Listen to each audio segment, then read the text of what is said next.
দর্শক আমন্ত্রণ জানাচ্ছি জাগো নিউজের নিয়মিত আয়োজন জাগো স্বাস্থ্য কথায়। আপনাদের সাথে আছি আমি তাসলিমা তিথি। দর্শক, হৃদরোগজনিত রোগ কিন্তু ক্রমশ বেড়েই চলেছে। তরুণ থেকে বৃদ্ধ এমনকি নারীরাও ইদানিং অনেক বেশি আক্রান্ত হচ্ছেন হৃদরোগে। আজকের আমাদের আলোচনার বিষয় হৃদরোগ প্রতিরোধে করণীয়, এবং আলোচনার জন্য আমাদের সাথে স্টুডিওতে উপস্থিত আছেন হৃদরোগ বিশেষজ্ঞ ডক্টর অর্ণব কুমার চৌধুরী, কনসালট্যান্ট, জাতীয় হৃদরোগ ইনস্টিটিউট। চলে যাচ্ছি তার কাছে। আপনাকে আমন্ত্রণ। কেমন আছেন? ধন্যবাদ দিদি। হ্যাঁ, ভালো আছি। যেমনটা আমি বলছিলাম, এই যে হৃদরোগ, তরুণ থেকে বৃদ্ধ এমনকি নারীরাও কিন্তু এই রোগে আক্রান্ত হচ্ছেন। শুরুতেই যে প্রশ্নটি আমি করতে চাই যে এই হৃদরোগ প্রতিরোধে আসলে কি কি করণীয় রয়েছে? হৃদরোগ প্রতিরোধে করণীয় এটা বিশাল একটা চ্যাপ্টার। তো এটা যদি আমরা একদম ছোট ছোট স্লটে ভাগ করে বলি তাহলে আসলে বলতে সুবিধা হবে। তো একটা মানুষের হৃদরোগ কিন্তু একদিনে হয় না। যেগুলো জন্মগত হৃদরোগ সেটা তো আলাদা বিষয়, সেটা তো জন্ম থেকেই হয়। তো জন্মগত হৃদরোগ ছাড়া যেগুলো অ্যাকোয়ার্ড হার্ট ডিজিজ, অর্থাৎ জন্মগ্রহণের পরে তার লাইফস্টাইলের সমস্যা, তার খাওয়া দাওয়ার সমস্যা বা তার জীবনযাত্রার সমস্যার কারণে যে হৃদরোগগুলো তার শরীরে বাসা বাঁধে, সেইগুলোর প্রতিরোধ ব্যবস্থাটা কিন্তু বেশি জরুরি।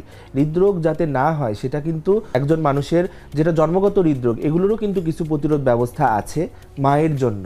মা যদি কিছু প্রতিরোধ ব্যবস্থা গ্রহণ করে তাহলে কিন্তু একটা বাচ্চার হৃদরোগের সমস্যা নিয়ে জন্মগ্রহণ হয়তো করবেই না। যেমন একটা শিশু যখন একটা মায়ের পেটে থাকে তখন কিন্তু ওই মায়ের যদি ওই প্রেগনেন্ট অবস্থায় যদি তার ডায়াবেটিস হয়, প্রেগনেন্ট অবস্থায় যদি তার উচ্চ রক্তচাপ থাকে, প্রেগনেন্ট অবস্থায় যদি মায়ের অন্য কোনো সমস্যা থাকে, প্রেগনেন্ট অবস্থায় কিছু কিছু স্পেসিফিক ভাইরাস এবং কিছু স্পেসিফিক ব্যাকটেরিয়া রয়েছে যেগুলো দ্বারা যদি মা আক্রান্ত হয় তাহলে কিন্তু বাচ্চার মধ্যে জন্মগত হৃদরোগের ঝুঁকিটা বেড়ে যায়। যেমন জন্মগত হার্টের ছিদ্র, এগুলোর মধ্যে অনেক ধরনের সমস্যা রয়েছে। জন্মগত হার্টের ভালভের সমস্যা, জন্মগত হার্টের কোনো চেম্বারের সমস্যা, এই সমস্যাগুলো কিন্তু মায়ের পেট থেকেই একটা বাচ্চা ডেভেলপমেন্টাল সমস্যার কারণে এগুলো নিয়ে কিন্তু জন্মগ্রহণ করতে পারে। এবং এটা কিন্তু একটা দেশের আর্থসামাজিক প্রেক্ষাপটে একটা ব্যাপক ভূমিকা পালন করে। জন্মের প্রথম থেকেই যদি একটা বাচ্চা তার হার্টের ফুটা নিয়ে অথবা হার্টের ভালভের কোনো জন্মগত সমস্যা নিয়ে জন্মগ্রহণ করে তাহলে ওই বাচ্চাটা প্রথম থেকেই কিন্তু ডিসেবল হতে থাকে এবং সে কিন্তু তার পড়াশোনা থেকে শুরু করে তার লাইফস্টাইলটাই কিন্তু সেই অন্যরকমভাবে পরিবর্তন হয়ে যায় এবং সমাজকে কিন্তু সে কিন্তু দিতে পারে না এবং সমাজের কিন্তু একটা বোঝারূপে সে প্রতীয়মান হয়। এবং বাংলাদেশের আর্থসামাজিক পরিপ্রেক্ষিতে বর্তমানে বিভিন্ন ধরনের দূষণের কারণে, ধরেন শব্দ দূষণ, বায়ু দূষণ, খাদ্য দূষণ, বিভিন্ন ধরনের পলিউশন বেড়ে যাওয়ার কারণে কিন্তু এখন অনেক বাচ্চা জন্মগত হার্টের সমস্যা নিয়েই কিন্তু জন্মগ্রহণ করছে। এটা কিন্তু খুব গুরুত্বপূর্ণ একটা জিনিস। এবং কিছুদিন আগে দেখবেন যে একটা মারাত্মক একটা গবেষণা বেরিয়েছে যে ঢাকা শহরে অধিকাংশ বাচ্চার শরীরে কিন্তু মারাত্মক ভারী ধাতু সীসা পাওয়া যাচ্ছে। এইটা একটা বাচ্চার স্নায়বিক সমস্যা, অর্থাৎ মস্তিষ্ক থেকে শুরু করে শরীরের যে কোনো গুরুত্বপূর্ণ অঙ্গ নষ্ট করে দেওয়ার জন্য যথেষ্ট এবং তার আয়ু কিন্তু অনেকটা আগের তুলনায় কমে আসবে। এই সমস্যাটা কিন্তু ব্যাপক হারে বৃদ্ধি পেয়েছে। তো আজকের এই প্রোগ্রামের মাধ্যমে আমি এটা বলতে চাই, এই যে ফুড অ্যাডাল্টারেশন, যে খাদ্যের যে ভেজাল, এটা কিন্তু আমাদের ভবিষ্যৎ প্রজন্মকে কিন্তু ধ্বংস করে দিবে। তো এটা নিয়ে কিন্তু আসলে অনেক বেশি কথাবার্তা বলা উচিত। মা যদি সুস্থ থাকে বাচ্চা অবশ্যই সুস্থ জন্মাবে। সেক্ষেত্রে প্রেগনেন্ট অবস্থায় কেউ যদি জানতে পারে যে সে হৃদরোগে আক্রান্ত, তাহলে সে কোন ধরনের ট্রিটমেন্ট? হৃদরোগে যদি আক্রান্ত হয় সেটা ট্রিটমেন্ট আলাদা, কিন্তু বাচ্চা যাতে সুস্থ হয় তখন মায়ের কিন্তু যে ভূমিকাটা নেওয়া উচিত, যে গর্ভাবস্থায় যদি ডায়াবেটিস থাকে সেটাকে নিয়ন্ত্রণে রাখতে হবে, গর্ভাবস্থায় যদি উচ্চ রক্তচাপ থাকে সেটাকে নিয়ন্ত্রণে রাখতে হবে এবং মায়ের আগে থেকে কিছু ভ্যাকসিন নেওয়া উচিত। বিশেষ করে মাম্পস ভাইরাস, রুবেলা ভাইরাস, এই ভাইরাসগুলোর দ্বারা তার মা আগে থেকেই আক্রান্ত কিনা, মায়ের আগে থেকে সিফিলিস নামক কোনো রোগ আছে কিনা, এই রোগগুলো স্পেসিফিক্যালি কিন্তু আগেই ডায়াগনোসিস দরকার। অর্থাৎ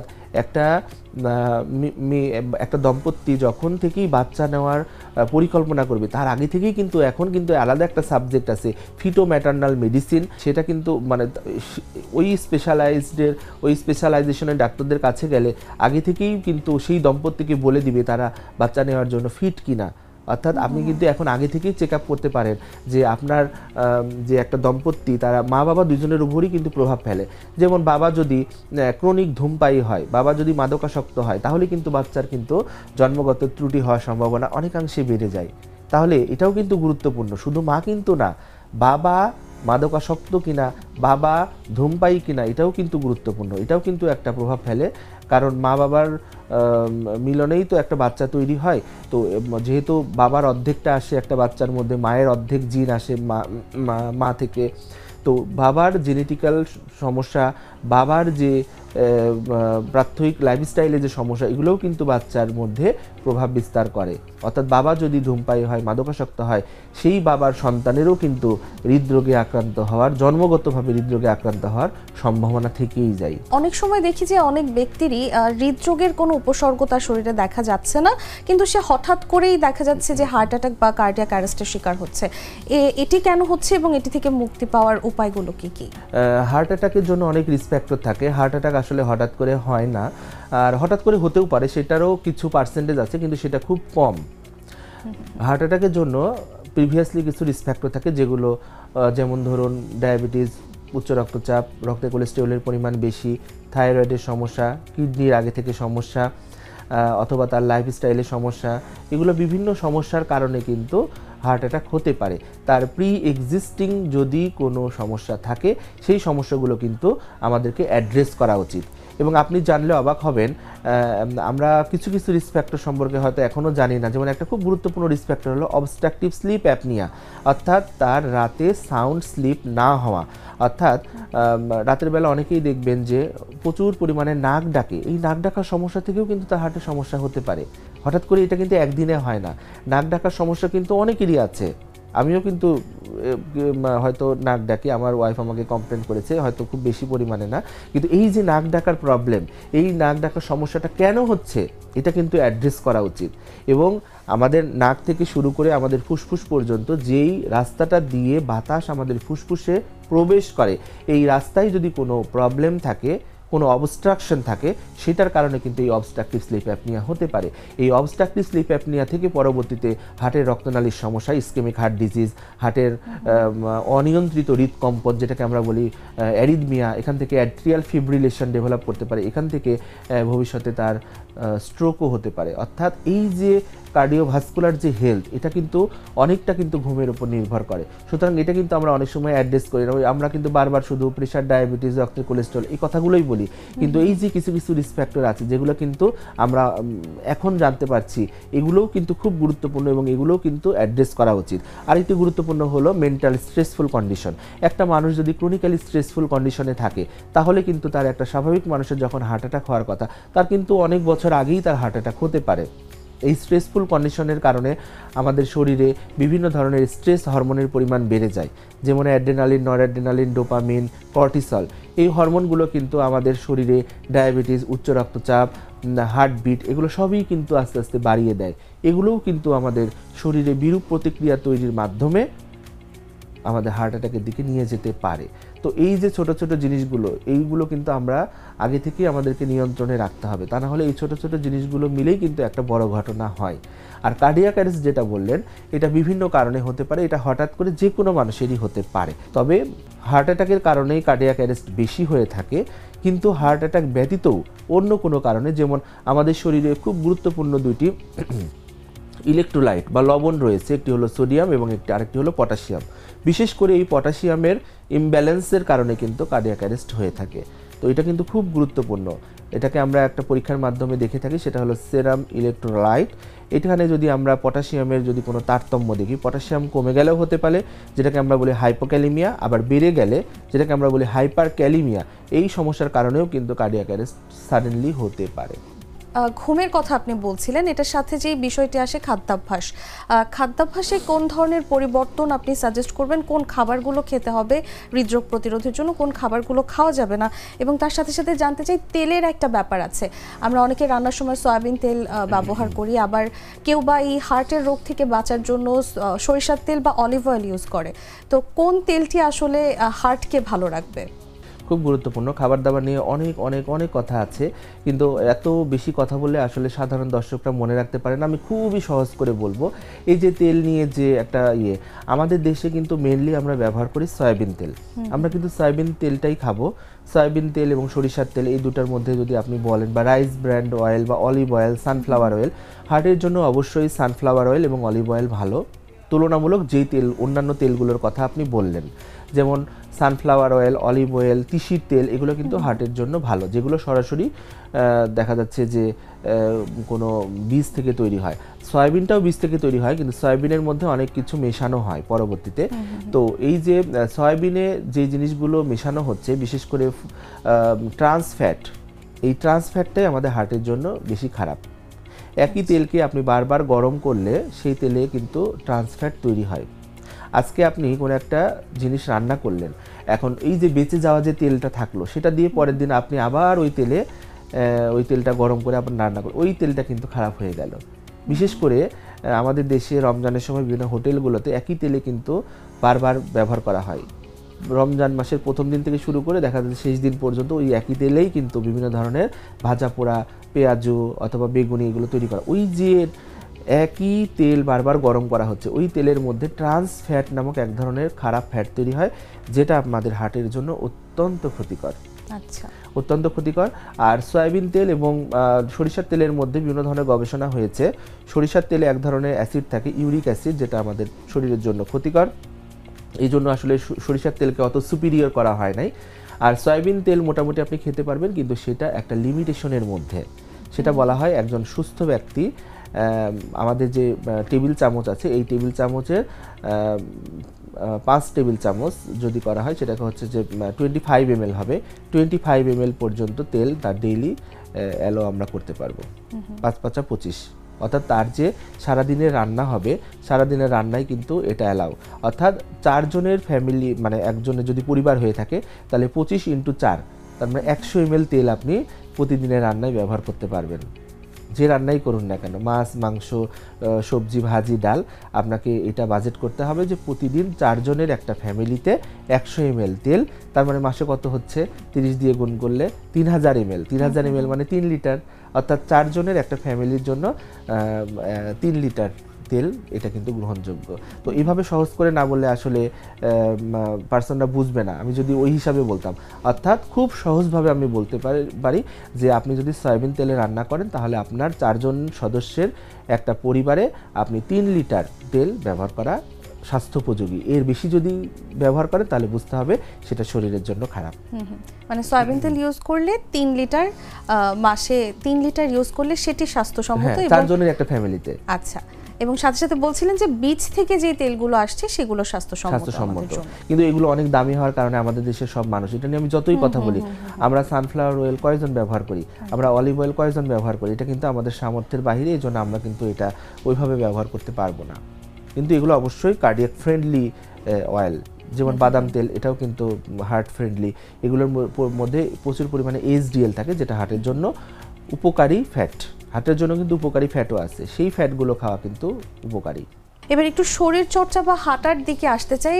দেখা যাচ্ছে যে আমাদের অধিকাংশ মানুষই কিন্তু কর্মজীবী, এবং হাঁটা চলার দিক থেকে আমরা একটু পিছিয়ে আছি। কারণ দেখা যাচ্ছে গাড়িতে আসছি আমরা অফিসে, এবং অফিসে এসেই লিফটে করে নিজস্ব ফ্লোরে চলে যাচ্ছি, সেক্ষেত্রে আমাদের হাঁটা কম হচ্ছে বা কায়িক শ্রম কম হচ্ছে। তো এই শরীর চর্চা বা হাঁটা চলা হার্ট অ্যাটাক থেকে প্রতিরোধে কি কোনো কাজে আসে কিনা, বা কতটুকু হাঁটতে হবে আমাদের? এখন যে গাইডলাইনগুলো আমরা ফলো করি, সেই গাইডলাইনে বলা হয়েছে যে প্রতি সপ্তাহে 150 মিনিট অথবা প্রতিদিন 30 মিনিট করে হাঁটাটা অত্যন্ত জরুরি। প্রতিদিন, অর্থাৎ সপ্তাহে 5 দিন 30 মিনিট, 3 5 15 150 মিনিট সপ্তাহে। তো এটা বলা হয়েছে যে আমাদের জিমে যে এক্সারসাইজ করতে হবে, নট নেসেসারি। বলা হয়েছে মডারেট ইন্টেন্সিটি এক্সারসাইজ।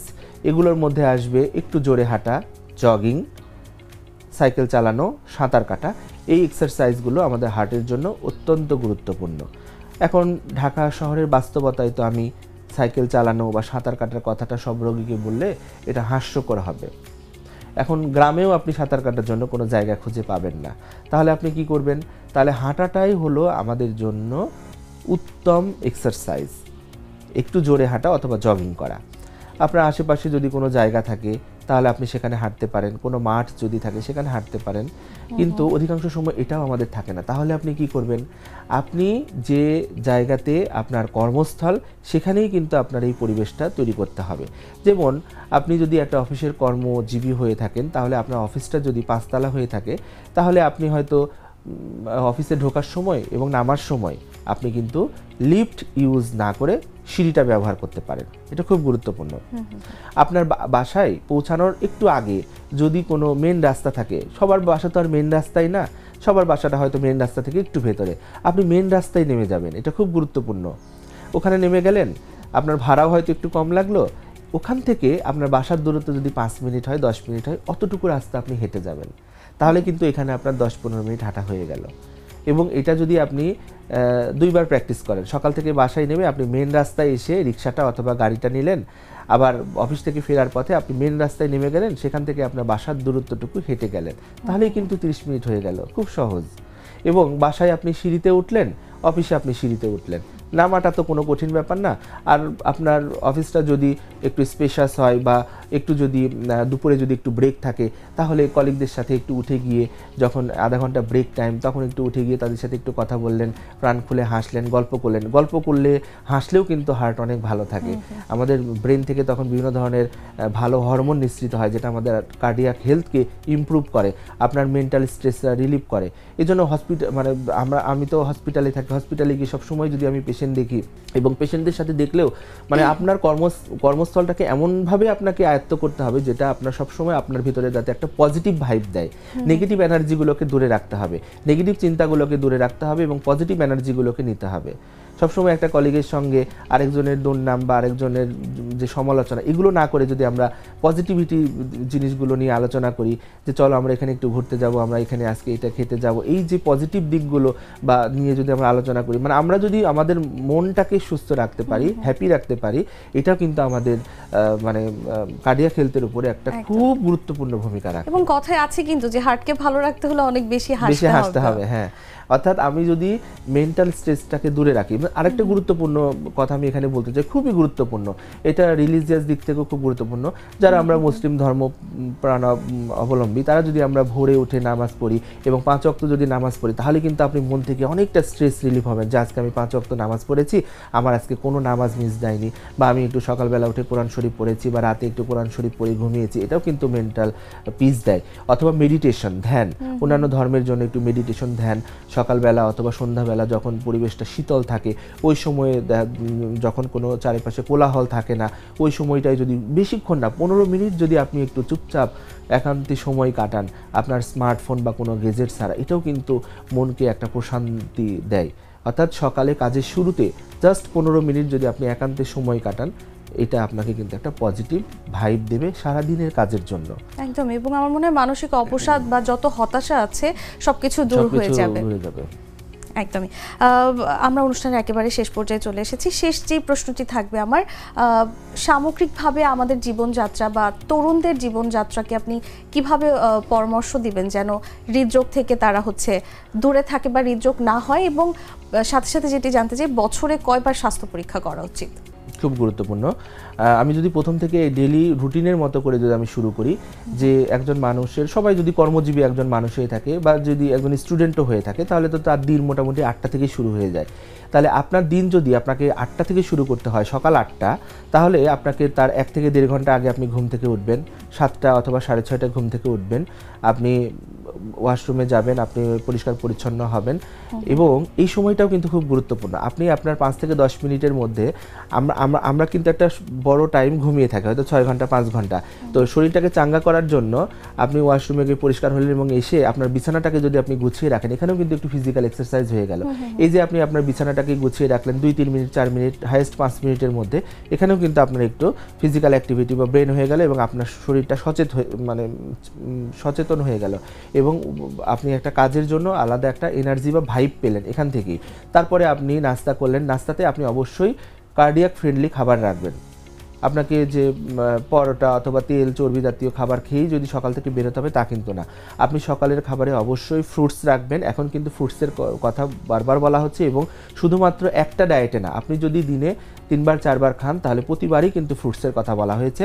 অর্থাৎ সকালে যে খাবারটা খেয়ে বেরোবেন, এখানে একটা ফ্রুট জুস অথবা একটা কোনো ফ্রেশ ফল, সিজনাল ফল, যে কোনো ফল রাখতে পারেন। সেটা আমড়া হতে পারে, একটা টমেটো হতে পারে, টমেটো স্যালাড হতে পারে, শসা হতে পারে। নট নেসেসারি যে খুব দামি ফল হতে হবে, আপেল হতে হবে, কমলা হতে হবে, আম হতে হবে, এমনটা না। যে কোনো ধরনের ফ্রুটস হতে পারে। আপনি পানি পান করবেন 1 গ্লাস অথবা 2 গ্লাস এবং আপনি স্বাভাবিক যে নাস্তাটা করেন সেটা করবেন। করে এসে আপনি যেটা বললাম, আপনি একটু হেঁটে আপনার যানবাহনে উঠবেন, তারপরে অফিসে আসবেন। তারপর এখানে আপনি এসে আপনি যে স্ট্রেসফুল কন্ডিশনগুলো আছে এগুলো থেকে দূরে থেকে আপনার যে কাজ সেই কাজের মধ্যে আপনি নিজেকে মনোনিবেশ করবেন। মাঝখানে একটু ব্রেক নেবেন এবং এই যে আমরা বিভিন্ন সময় অনেক সময় চা কফি খাই, চা কফি খেতে পারেন কিন্তু খুব বেশি না। এবং চা কফি খেলেও সেটাতে দুইটা জিনিস আমরা অ্যাড করতে এখন নিষেধ করি, সেটা হলো চিনি এবং দুধ। চিনি এবং দুধ দিলে আসলে এটার যে বেনিফিশিয়ারি কিছু ইফেক্ট থাকে সেগুলো নষ্ট হয়ে যায়। এবং এই যে বারবার চা খাচ্ছেন, চায়ের মধ্যে যে খারাপ জিনিসটা যখন আপনি অ্যাড করবেন চিনি এবং দুধ, এটা কিন্তু তখন আপনার শরীরে কিছু খারাপ ইফেক্ট ফেলবে। দুধ খারাপ না, কিন্তু এটা চায়ের সঙ্গে মিশালে চায়ের মধ্যে একটা পরিবর্তন আনে যেটা শরীরের জন্য খারাপ। আলাদাভাবে যদি আপনি দুধ পান করেন সেটা শরীরের জন্য ভালো। আলাদাভাবে আপনি খান, দুধ কোনো খারাপ জিনিস না। এটা অনেক সময় মনে করে যে প্রেশার বাড়িয়ে দেয় বা রক্তে কোলেস্টেরল বাড়িয়ে দেয়, এটা কিন্তু না। দুধ আপনি আলাদাভাবে খেতে পারবেন। তারপরে আপনি অফিস থেকে বের হলেন, আপনার একটু হেঁটে বাসায় ঢুকলেন। এই যে ছোট ছোট পরিবর্তনগুলো, এই পরিবর্তনগুলোই কিন্তু আপনার শরীরের মধ্যে একটা পজিটিভ ভাইব দিবে।